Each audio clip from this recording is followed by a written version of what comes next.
मैं सुधाकर कुमार। भारत की राज्य व्यवस्था और उसका प्रशासन। दल बदल विरोधी कानून। दल बदल आखिर है क्या? जिससे कोई सदस्य द्वारा पार्टी को त्याग देना, विधेयकों पर पार्टी के नेतृत्व की अवज्ञा करना, चयनित सदस्य जो चुनाव लड़े हैं, जीते हैं और 6 महीने के बाद किसी अन्य पार्टी को ज्वाइन कर लेना, अथवा निर्दलीय सदस्य चुनाव जीतने के बाद किसी पार्टी में प्रवेश कर जाना, ये सारे दल बदल है। दोस्तों, ऐसा करने से लोगों के बीच, जनता के बीच निराशा की भावना पैदा होती है, आंतरिक संघर्ष होते हैं, विकास कार्य पर असर पड़ते हैं, राजनीतिक भ्रष्टाचार होता है, नैतिकता में कमी देखने को मिलता है, राजनीतिक अस्थिरता और विश्वासघात की भावना उत्पन्न होता है। इसलिए दोस्तों, 1985 में 52वां संविधान संशोधन के माध्यम से दल बदल विरोधी कानून लाया गया, जिसमें कहा गया है कि कोई ऐसा करता है, दल बदल करता है, तो उस सदस्य को अयोग्य ठहरा दिए जाएंगे तथा इस कानून को, दल बदल कानून को 10वीं अनुसूची में जोड़ा गया है और जिसके कारण आर्टिकल 102 के तहत संसद सदस्य से अयोग्य ठहरा दिया जाएगा और आर्टिकल 191(2) के तहत विधानमंडल से सदस्य को अयोग्य ठहरा दिया जाता है। भारत में मृत्युदंड, यह भारतीय न्याय संहिता विधेयक 2023 पर आया है, जिसमें अब मौत की सजा 12 आधारों पर दिए जाएंगे। यह अदालत के फैसला के बाद आया है। ऐसे पहले की बात करें तो पहले 12 अपराध ऐसे थे जिसके आधार पर मौत की सजा दिया जाता था, लेकिन अब 15 हो गए हैं। जैसे कि अपराध की बात करें तो हत्या, बलात्कार, देशद्रोही इत्यादि है। राज्यपाल पद से संबंधित संघीय मुद्दे।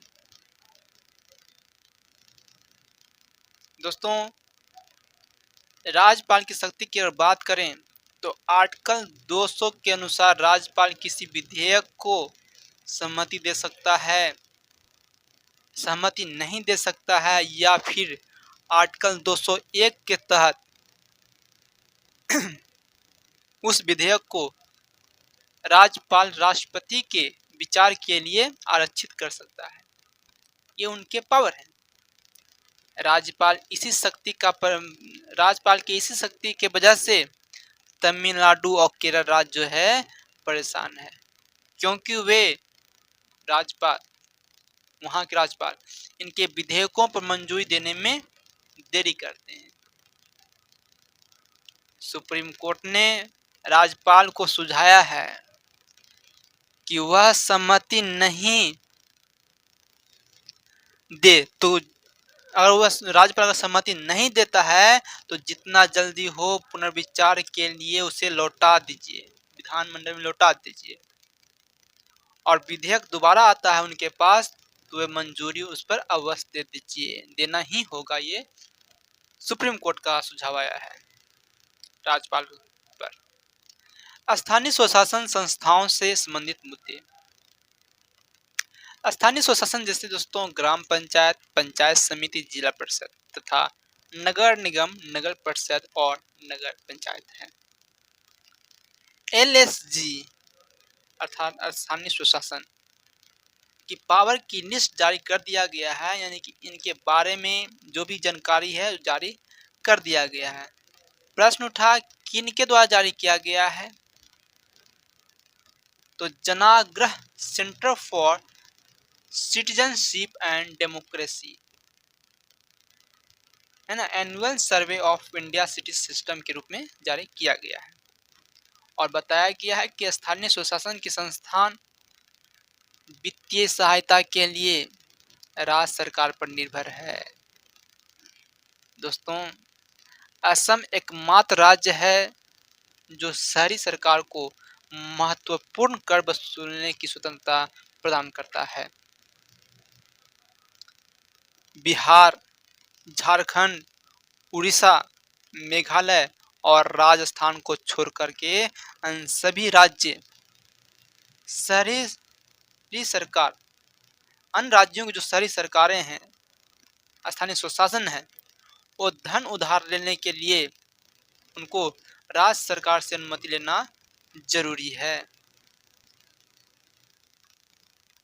इस रिपोर्ट में बताया गया है कि नगर निगम में 35% पद खाली है, नगर परिषद में 41% और नगर पंचायत में 58% पद खाली है।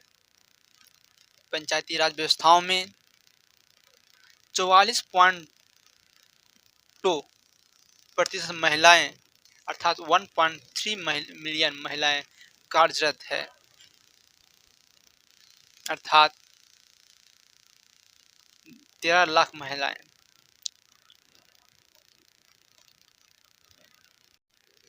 संसदीय नैतिकता का मतलब संसद की नैतिकता बनाए रखने के लिए लोकसभा में 2000 ईस्वी और राज्यसभा में 1997 में आचार संहिता का गठन किया गया था ताकि संसद में नैतिकता बना रहे। जानते हैं आचार संहिता के बारे में।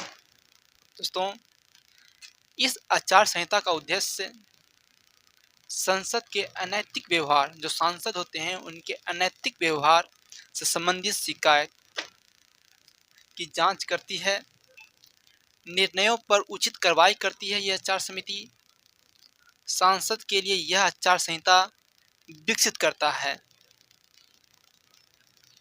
आचार संहिता दोस्तों, इसमें सांसदों के व्यवहार और कार्यों के लिए दिशा निर्देश बताए गए हैं। दोस्तों, हाल ही में आचार समिति ने पश्चिम बंगाल की एक सांसद महुआ मोहित्रा पर कार्रवाई की है। उन पर केस ये है कि ये व्यवसायिक हित के नाम पर धन एकत्रित करना चाहती हैं, वो भी अपने लिए। समीक्षा याचिका का मतलब क्या है? कोई व्यक्ति या संगठन पूर्व निर्धारित न्यायिक निर्णय से संतुष्ट नहीं है तो वह सुप्रीम कोर्ट से समीक्षा याचिका कर दोबारा से समीक्षा करने की अनुरोध करता है। करंट की बात यह है इसमें कि सुप्रीम कोर्ट ने इस बात को लेते हुए कहा है कि अगर वह व्यक्ति या संगठन की न्यायिक सुनवाई सुप्रीम कोर्ट के जैसा ही कोई अन्य अदालत शक्तिपीठ की है तो समीक्षा याचिका नहीं हो सकता उसके लिए। आर्टिकल 137 के तहत सुप्रीम कोर्ट को यह अधिकार दिया गया है, यह शक्ति है, यह पावर है कि अगर उसे लगता है, सुप्रीम कोर्ट को लगता है कि उसके द्वारा दिए गए निर्णयों में कोई त्रुटि है तो वह पुनः समीक्षा कर सकता है। और अगर सुप्रीम कोर्ट को समीक्षा याचिका में कुछ चीजें प्रभावित करती है, उनके समीक्षा याचिका करने में कुछ दिक्कतें आती है, तो सुप्रीम कोर्ट विशेष नियम विधि या विशेष प्रक्रिया बना करके काम कर सकती है। और यह शक्ति सुप्रीम कोर्ट को आर्टिकल 145 के तहत दिया गया है। दोस्तों, प्रश्न ये है कि समीक्षा की मांग हम सुप्रीम कोर्ट के सामने किस आधार पर करेंगे? तो नंबर 1, कोई नया एवं महत्वपूर्ण साक्ष्य मिल गया हो उसके आधार पर, या सुप्रीम कोर्ट के जो फैसले हैं उसमें आप कुछ गड़बड़ियां देखते हैं, या कोई अन्य पर्याप्त कारण है ना मिल गया हो। ऐसी स्थिति में हम समीक्षा की मांग कर सकते हैं। सुप्रीम कोर्ट द्वारा सरोगेसी की इजाजत। सरोगेसी आखिर है क्या? दोस्तों, एक महिला द्वारा अपने बच्चे का विकास किसी दूसरी महिला के गर्भ में करती है तो इसी चीज को सरोगेसी बोलते हैं।